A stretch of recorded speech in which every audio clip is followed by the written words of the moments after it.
韩教授呢，主要是代表我们中央政府发出的声音。这个蒋教授呢，是给我们描述了中国梦想的可能性。那我想呢，我主要向各位汇报呢，就是我们中国改革的艰难性艰巨性。那我要跟各位讲的这个题目呢，主要是挑战和应对，主要讲的是中国政府的政治与社会改革方面的内容。那么在讲这个话题之前呢，我想首先谈两点感受。这两点感受呢，第一个呢是关于我们今天这样的一个活动。那么在我看来呢，是国家的关系的维持和这个改善，取决于两个方面的努力。那么第一个方面呢，就是政府对政府的这种关系的改善；第二个呢是民间对民间的这种关系的加强。那么二者可以说是互为促进。当韩国政府在朴槿惠总统的领导之下，通过成功的访问中国，开启了中韩两国政府关系之间的一个新的篇章的时候，那么我们韩国高等教育财团在朴仁国总长的领导之下，也启动了这个 Understanding China 这样一个项目，也推动了两国民间关系的一个新阶段。我想这是我的一点感受，所以非常感谢这样的一个邀请。那么第二点感受呢，是大家从我们上午到下午的这个感受上午呢，我们主要讨论国际视野，是吧？国际关系。那么下午呢，主要转到中国的国内政策方面。那么实际上，各位能感觉到他们之间是有一些差别的。我们学者之间对这个国际问题、国际视野的判断和国内视野的判断会有一点点差别。那么相对于国际问题来说，我个人认为，我们中国的国内的问题可能更加棘手。未来的政策到底会怎么样？我的自己的一个感觉是，就是外交政策方面，中国会更加的务实，更加的积极。那么在经济上会继续奉行自由主义的政策。那么在政治上，可能还会继续遵循一个威权主义的政策，这是我的一个基本的判断。那么未来我们看看到底中国的改革和政策会怎么走。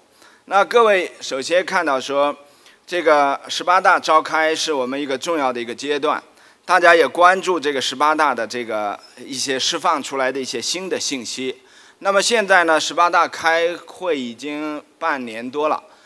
最近的一些变化，比方我们国内有各种各样的一些新的声音释放出来的一些声音，所以呢，本来我们对于18大以后新一届政府的改革寄予很大的期望，但是最近的一些言论似乎让人们感到失望，是吧？这样就提出一个问题，就是说18大以后呢，我们中国政府的改革政策到底会向哪个方面走？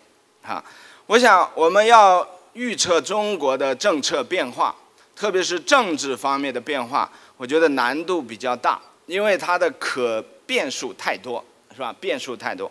但是当我们放到一个比较长的一个历史时段里面来考察的话，那也许我们还能看到一点点这个希望，是吧？看到一点希望，所以我建议各位观察中国呢，要放在一个更长的一个历史的背景下面。那么放在一个更长的背景下面，这样就需要给各位一个建议。什么建议呢？就是对于中国，我们第一要有信心，第二呢要有耐心，是吧？我想对于中国政治的发展，我们尤其是这样：第一要有信心，第二呢要有这个耐心。那么从长远的历史来看，我们中国政府呢，经过邓小平的时代，经过江泽民，经过胡锦涛，是吧？改革开放30多年，实际上这样一个变化，使得原来的共产党的色彩、革命政党的色彩呢，越来越淡化，是吧？越来越淡化。也就按照我们一般的政治学的研究来说，我们关于极权主义的那种色彩呢，慢慢在蜕变，而威权主义的色彩呢，在逐渐的这个加强，是吧？逐渐的加强。那么经过30多年的改革开放，中国和世界更多的融入，这样给一个世界一个信号，就是我们中国继续走合作的路线，我们不会再重复以往的冲突主义和分裂主义的这样的一种道路啊。那现在18大开过以后，各位也能看到这样一个变化。这种变化从长远来说，它更多的显示了人类的现代的两大思想的一个逐渐的融合。那这两大思想呢，就是自由主义和社会主义的互相的融合。我们看到从这个近100年来，实际上这样一个融合在逐渐的进展，是吧？逐渐的进展。那么共产党国家除了苏联、东欧的变化之外，中国共产党逐渐的向开放、向改革的这个方向迈进，而作为西方的所谓资本主义、自由主义的国家，也在逐渐的走向改善社会福利这样的一个民生改善的方面在发展。所以我觉得这个总的趋势呢，是大家互相靠拢，是吧？互相靠拢。所以对中国来说呢，我们知道毛泽东的时代，我们基本上是向左的方面走。那么邓小平之后呢，我们向右的方面调整。假设我们说左的方向是代表着国家主义的倾向，而右的方向代表着自由主义的倾向的话，那么显然中国的这个路线呢是非常明确的，是吧？非常明确的。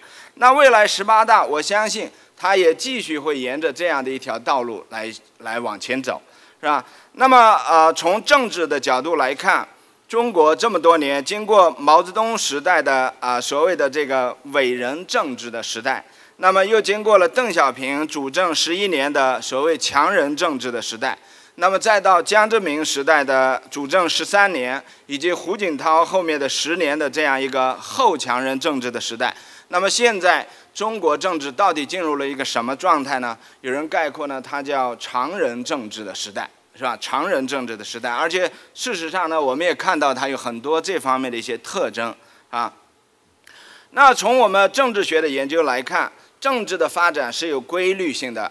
从这个皇权主义到集权主义，到威权主义，到民主主义，这是一个重要的一个变化的一个发展脉络。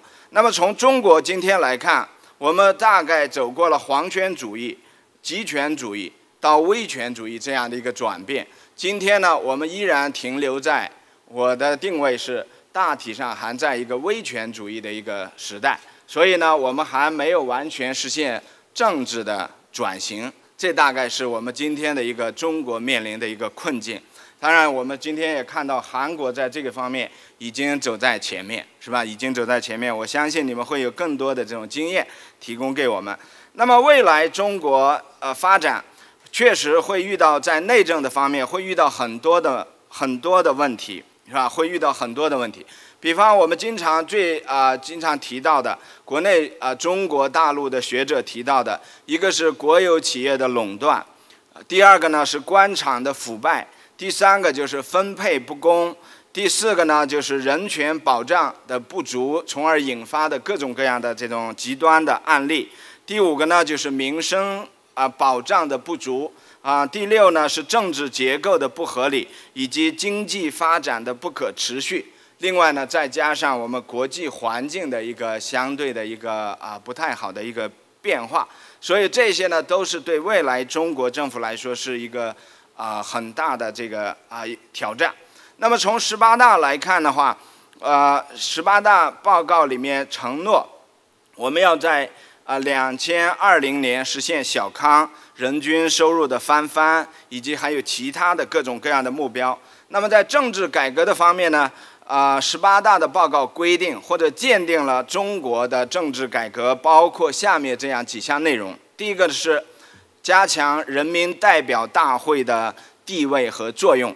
第二个呢是进一步的完善政治协商的这样的一种制度，从而建立一种协商政治的这样的探索一种协商政治的可能性。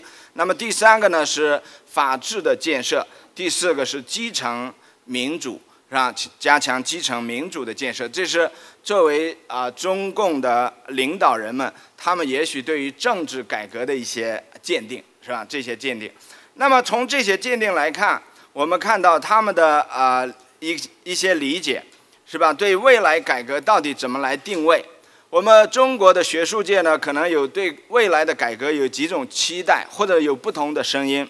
第一种观点强调，我们未来应该进行宪政的改革，是吧？宪政体制的改革。那第二种观点认为，未来中国的改革应该是民主化的改革，就是强调自由选举、开放选举这样的改革。